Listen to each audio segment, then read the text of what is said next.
to leave, already packing. Come with me, I'm not really asking. We'll get away to a place where we don't know. About to see the world in action, what we can be, life with no distractions. We'll get away, this is what we waited for. Take my hand. I think first of all I have to acknowledge that I'm actually in a jumper / cardigan. It is finally cool enough to wear autumn / winter clothes. It feels so good to come out into the garden and actually want to be here because the temperature is so lovely. It definitely is kind of steadily rising. I think it's going to actually get up to about 33 today, but lovely cruise. But the difference is that the humidity has dropped dramatically, so the air is a lot more crisp, I suppose is how I could describe it. I absolutely love this change of season. It's so nice. So I've got a cup of tea here, and I was going to do a little bit of a garden with me video today. I don't actually have too much to do in the garden, but I wanted to share with you what it's looking like. I filmed a garden tour, which was my last video. I actually filmed that about 2 weeks ago, so things have changed a little bit since then. So I can show you what it's looking like and also show you that the garlic has finally popped up and what it's looking like. And I've also put a few different structures into the garden for some beans, and I'm wrapping up some areas that are no longer producing food and prepping for some different areas. So for this garden vlog, make sure you have a cup of tea or a cup of coffee or something, whatever is appropriate for that time of day when you're watching this video. We also have a lot of excavations going on around us at the moment. So again, we don't own the property that I am living at the moment, but Scott's parents who live here are redoing some of the septic and redoing some of the other areas of the garden that has been in the works for quite a while now. So just ignore some of the massive dirt piles around. I will be predominantly in my little garden space here for this video. Today's first job is I am going to be tackling the pigeon pea that I have, which I use for green manure in the garden. I use pigeon pea plants because they're a naturally nitrogen fixing plant, so they fix nitrogen back into the soil. And the way they do that, they take it in from their leaves and it goes all the way down into their roots where they emit little nodules of nitrogen. So they're really great for soil health. They're also a biomass accumulator. So they produce a lot of green leaves and leafy materials that I can then cut back and lay around the garden and use that as a green mulch. And that's the first job that I'm going to be doing today, is cutting that back. And also tidying up some areas around there, along with the butcher bird serenading me as I go. As always, if you do like these kind of garden vlog, garden with me videos, make sure to give it a like and subscribe for more. Alright, some drama going on around with the birds, but I'm going to head over to where my pigeon pea is. Sadly going to have to take this off though, as the sun is peeking up and showing its presence. Alright, so I really didn't pick my optimal filming time for the light because it is so bright right now. But basically with pigeon pea, I will cut it back pretty heavily. I like to leave at least 2 main stalks on the plant though, so that it has an opportunity to basically bush out again.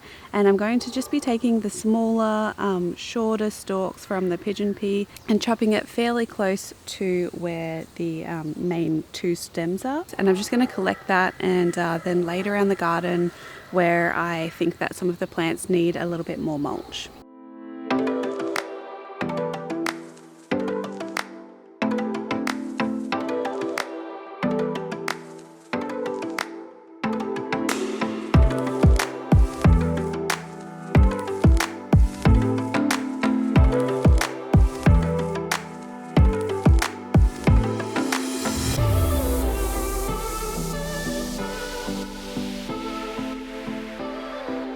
So you can kind of see here, let's point to this properly, here and down on the other okra.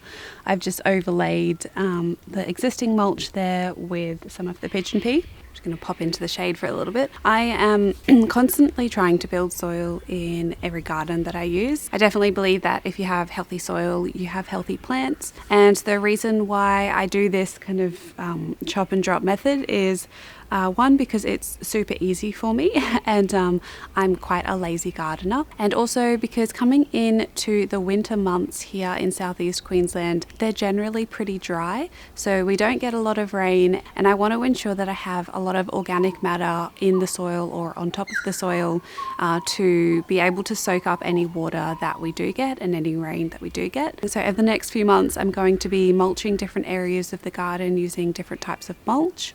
We do have a really big pile of wood chip mulch here, which is slowly declining, and I'm a big believer of using whatever mulch you have, but I do want to play around a little bit with different types of mulch because I think they do all have different purposes. But your mulch is always going to turn into the soil below over time. It may not do that in a year or so, but another reason why I use pigeon pea and use the kind of green mulch is that it does decompose really quickly, and it just provides a really good nitrogen boost to the existing mulch that is already there, and slowly over time it kind of falls over the mulch and breaks down a little bit and initiates a lot better with all of the wood mulch that is below it. Alright, so my next job is I have these watering buckets behind me here, you can kind of see, and I have been collecting water from the roof. I really like to collect rainwater when we can. We don't have a rainwater tank here. When I do buy my own property and have our own house, a water tank is definitely something that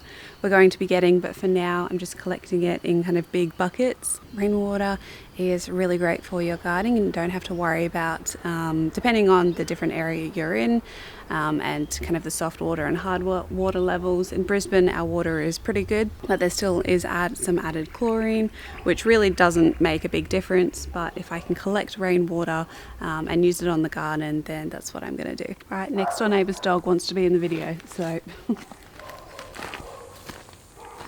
So all I do with this is I usually have a little watering can around and I'll just fill it up, and this is usually what I use to water my seedlings, some of which are kind of on struggle street at the moment because I forgot to come down and water the other day, but that's okay, they should bounce back alright.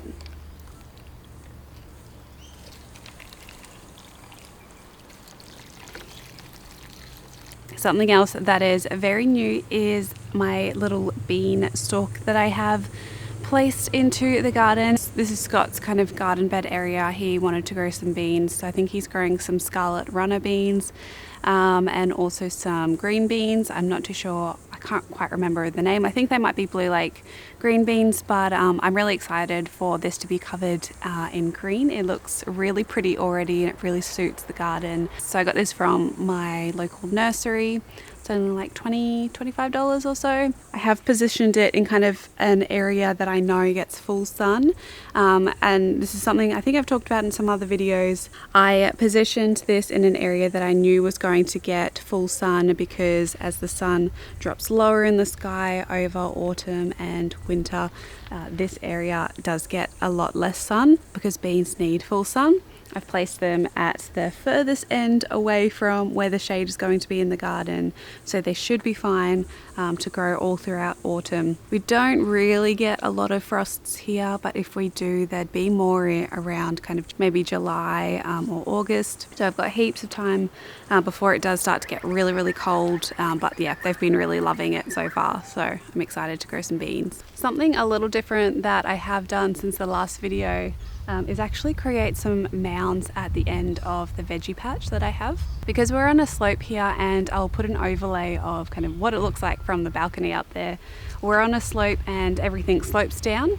This is the very end of the veggie patch that I have here, and this is where it's going to stop. I'm not going to go any further. I have promised myself that this space is enough to deal with for the time that we're living here, which probably won't be for too much longer. In the near future, a lot is changing for us, so I'm excited for the future, but I don't want to create a really large space here because of those reasons. All I have done to create these mounds to effectively catch all of the water and the nutrients is to put some cardboard over the grass that was here. Then I picked some sticks from the bush and overlaid those onto the cardboard, and then just overlaid it with mulch that will eventually kind of filter down and fill into all of the gaps. I think it's a kind of neat little way to trap water and nutrients, and yeah, it looks pretty good as well. It's technically kind of a hugelkultur mound.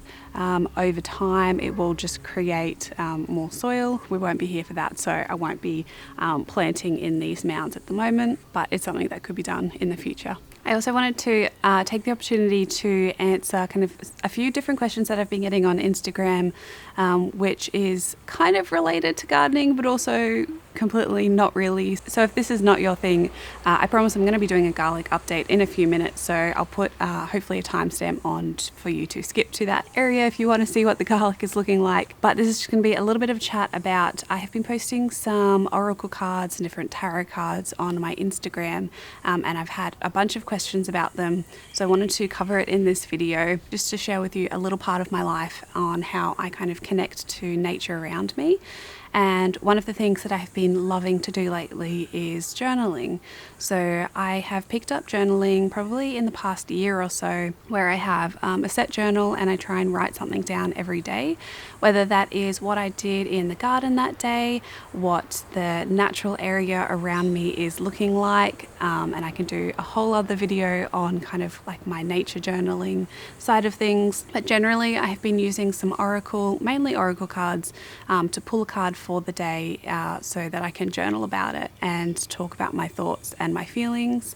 I like to do this outside a lot, and I will just pull a card and look at the artwork. I absolutely love a lot of different nature-based artworks and nature-based oracle and tarot decks, and talk about the meaning behind it and the different symbols behind the cards. My favourite cards are those by Laura Bowen. She does some Dreamtime reading cards and saltwater reading cards, and these have been a really, really great way for me to get in touch with the Australian landscape and to pull different cards about landscapes and the different animals around and understand the spiritual kind of meaning of those. We can learn a lot from nature and animals around us, and I kind of use those oracle cards to remind me of all of these different traits and personalities that different animals and landscapes have, and use that in my journaling. So usually I will just journal about what I have done for that day, or how I'm feeling. It's a really great tool for me suffering from quite a bit of anxiety. Gardening is one therapy that I do really like to use, and journaling is another. So if you are interested in a little bit more of nature journaling and how I do that, please let me know in the comments, and I'm more than happy to go through some different oracle decks and tarot decks that I do use for journaling. I wouldn't consider myself a very spiritual woo-woo kind of person, but I do really, really like using these tools for my mental health to kind of ground me a little bit more, and I find gardening and journaling are two of the things that really do ground me and allow me to kind of connect to my natural area a little bit more, which is something that, yeah, I love to talk about on this channel. All right, so let's go have a look at the garlic and what it looks like after about 2 weeks, I think, since I've planted it. It's very exciting. This lighting is ridiculous, so I'm going to overlay a video over the top of it. But a lot of the garlic has sprouted up right now, which is really exciting. I can see 15 cloves that have come up so far of Glen Large garlic. Really sad though, I haven't seen any of the elephant garlic popping up yet, which is sad. But something that I do want to just keep an eye on while this garlic is coming up is just making sure that all of the stems look healthy. Some of them have actually sprouted 2 stems, which I'm just going to let them grow a little bit more and see if they kind of do join up, or whether I have actually somehow planted 2 different garlics that I didn't separate properly. Garlic really doesn't like a lot of competition. So when your garlic does start to pop up and you can physically kind of see where it is, I would definitely recommend giving it a really, really good mulch. I have a really thin layer of some wood chip mulch over the garlic that I planted, and that was mainly because when I did plant it, we had flooding around us and I didn't want all of the soil to wash away and expose the garlic. But now I have seen where all of the different garlic is popping up. I'm going to be buying some sugarcane mulch, or you can use straw or pea, whatever you've got around you. Queenslander, lots of sugarcane around. So that's what I'm going to use. And these kind of lighter hay, kind of straw-based mulches are really good because they break down really easily and they actually feed your garlic as well. While the wood chip is great and it will be providing a lot of different nutrients and a lot of different kind of like soil building microbes, the straw and the sugarcane mulch is going to break down a lot quicker. So it's a lot finer, and garlic is quite a heavy feeder. So in the next few weeks I'm going to be starting my feeding regime for garlic. I'm going to be feeding it some different fertilizers, but mainly just the worm tea that I have from my worm farms. But garlic really doesn't like competition from weeds, so definitely stay on top of weeding your garlic beds. And I'm really hoping my elephant garlic comes up and that the deluge of rain didn't kill it, but keep you updated on that. I also do really need to quickly pick the okra because I left that too long again. So we'll do that before I get okra the size of my head.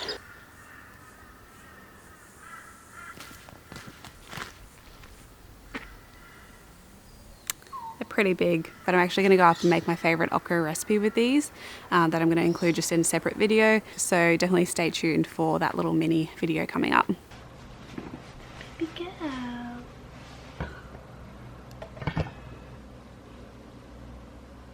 So you're with editing Robyn right now. I'm obviously not in the garden anymore. There's just a lot of excavation noise out there, so I can't really film out there anymore. But I did get a lot more done in the garden that I will share with you next. Firstly, I went out to the back garden area and picked all of the warrigal greens that were out there. They were coming to their natural life end, so I wanted to just kind of pick all of them that I could and just sat by the pool and did that. Had a very good watch of Diane and Samson, which is my new favourite YouTube channel. They're also Australians and I think they live down South Coast, New South Wales, which is one of my favourite places in Australia. I grew up visiting that place a lot when I was younger, and maybe in the near future, maybe heading down that way. We will see how everything pans out. But they live on such a beautiful property and are kind of starting their homesteading journey, and I would definitely recommend going and checking them out if you're also interested in gardening and homesteading. They're basically living my dreams, so you know, I can't not watch their videos. I'll leave their channel linked in the description box below. But basically with the warrigal greens, I blanched them all in really hot water just for a few minutes. You don't have to do this step, but I like to do it when I'm just cooking up a big batch of them. I find it easier to process it in this way, where I give all of the greens a bit of a rinse, then blanch them in hot water, and then I take out kind of little spoonfuls and put them in, I think I just used a muffin tin, and put that in the freezer to make kind of spinach cubes that I use in my smoothies. I don't need a lot of spinach per serving. I just like to have the individual servings, and it's a great way to preserve your greens with kind of zero waste. And with the water that you don't use after you blanch the warrigal greens, I like to let that cool down, and then I use that on leafy greens, or in this case I used it on the cucumbers, as it's a really great fertilizer as well. So I did that, and then I went back down to the garden to plant some of my leeks. I'm trying a few different methods of planting leeks. The first ones went in the ground today, where I'm kind of doing a no-dig approach, obviously I've got to dig a hole, but I'm digging a hole in one of the garden beds and filling it in with some potting mix, and then I planted a single leek in some of them and 2 leeks in some of the other holes. And a really great tip for when you're pulling leeks apart, because usually in the pots they come with quite a few leeks, is to really just find the directions of the roots and where they go and pull the opposite way. They come out really easily, even if there's lots of little roots kind of entangled all within each other. And then I just used my dibber to make some holes into the potting mix. Didn't quite fill in all of the hole around where the leek was planted in.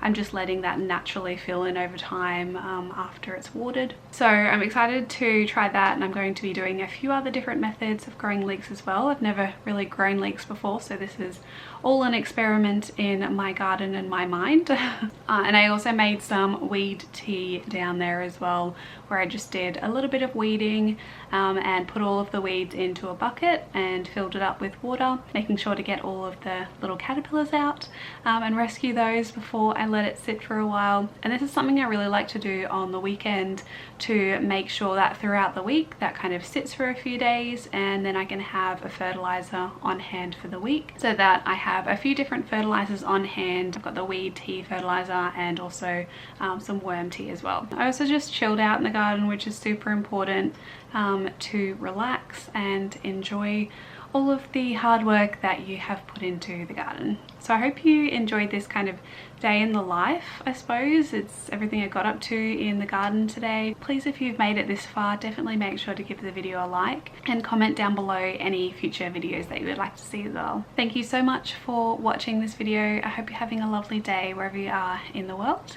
And until my next one, happy gardening everyone. Bye.